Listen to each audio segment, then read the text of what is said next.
एक बहुत पुरानी कहानी है। उन दिनों ईश्वर पृथ्वी पर रहता था, पर मनुष्य उसे बड़ा परेशान करते थे। कोई आधी रात को द्वार खटखटाता था और कहता, तुमने मेरे साथ ऐसा क्यों किया? मैंने जो चाहा था वह पूरा क्यों नहीं हुआ? कोई कहता, आज धूप निकलनी चाहिए क्योंकि मुझे कपड़े धोने हैं। कोई कहता, नहीं आज बारिश कर दो, मुझे पौधे बोने हैं।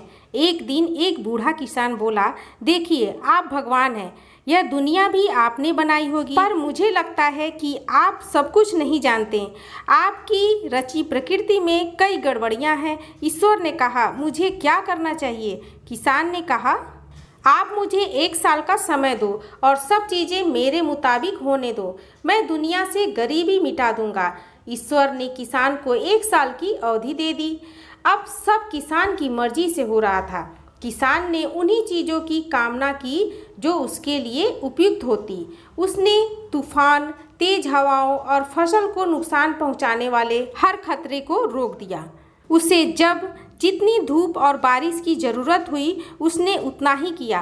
पहले मौसम की मार से फसलें बर्बाद हो जाती थीं, इस बार सब सही रहा।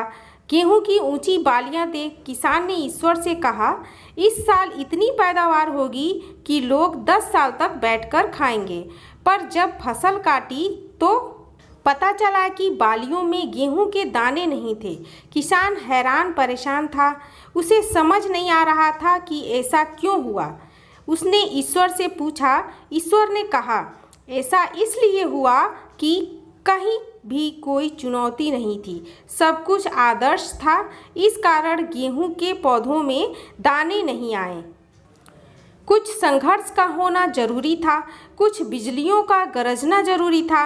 अगर जीवन में कोई संघर्ष नहीं होता है तो खुशी धीरे धीरे अपना अर्थ खो देती है। खुशी इसलिए अधिक रास आती है क्योंकि जीवन में दुख और संघर्ष है।